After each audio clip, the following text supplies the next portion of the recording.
Bir жолу билбей калуунун, эки жолку эстен тануунун, үч жолку үшкүрүүнүн, 4 жолку төңкөрүштүн, 5 жолку белая горячканын, 6 жолку ала салуунун, 7 жолку жер титирөөнүн, 8 жолку сел алуунун, 9 жолку тополоондун татыктуу лауреаты Жаныбек Алыкулов.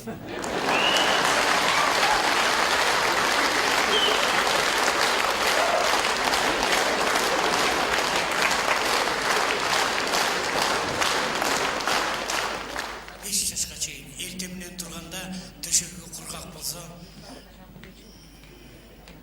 ушунчалык бактылуу болот экен. Эч ким мени тилебейт деп. Керек болсо бойго жетип калганда дагы бактысын байкабай калат экен. Эки жакта элеңдеп, эндиге дем алып турганда, эмне болуп атасың десе, билбейм. Что-то переходный периодко келип калдым окшойт деп, бактысын да байкабай калат экен.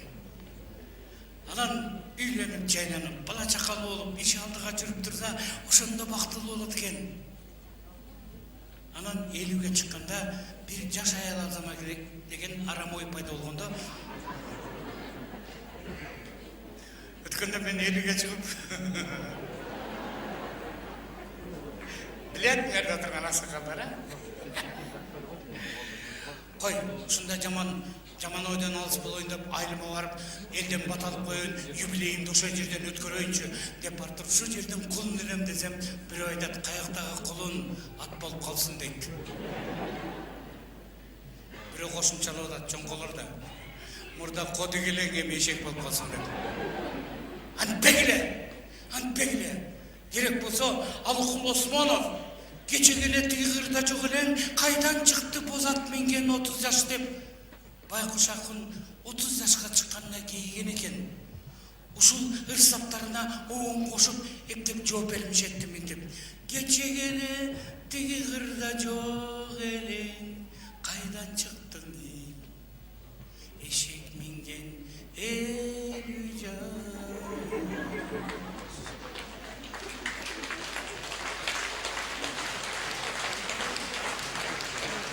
Кече келе тиги кырда жок элең, кайдан чыктың азуу минген 60.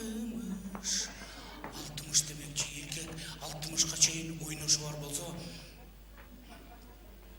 ошондо бактылуу болот экен. Анан 75ке чыкканда, эртең менен турганда төшөгү кургак болсо, ошондо бактылуу болот экен. Аял киши төрөлгөндө эле кимдин кызысың деген суроого эле бактылуу болот экенсиңер.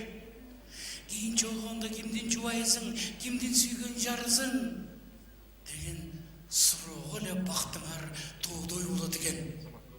Кийин кимдин энесисиң деген суроого бактыңарга чек жок болот экен.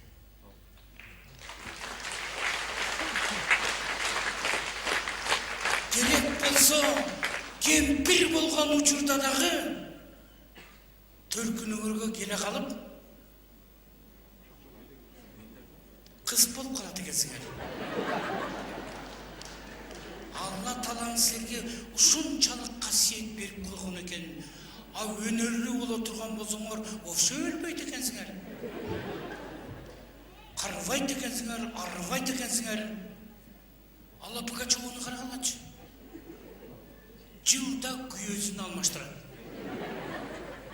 Мен ойлойм, ушу Алла Пугачеванын будущий күйөөсү еще төрөлө элек. А Кыргызда бизде кичине башкачараак экен. Сени кандайдыр бир жакшы сүйгөн жигит болсо, сен карбайт экенсиң. Эгерде ошол жигит таланттуу болсо, керек болсо, ошол талантты сага жугуп, сен дагы көкөлөйт экенсиң, өйдөлөйт экенсиң. Керек болсо, ызгартуу кышта дагы көгөлөт экенсиң. Эгерде ишенбей турган болсоңор, азыр алдыңыздарга Кутмандын келинчеги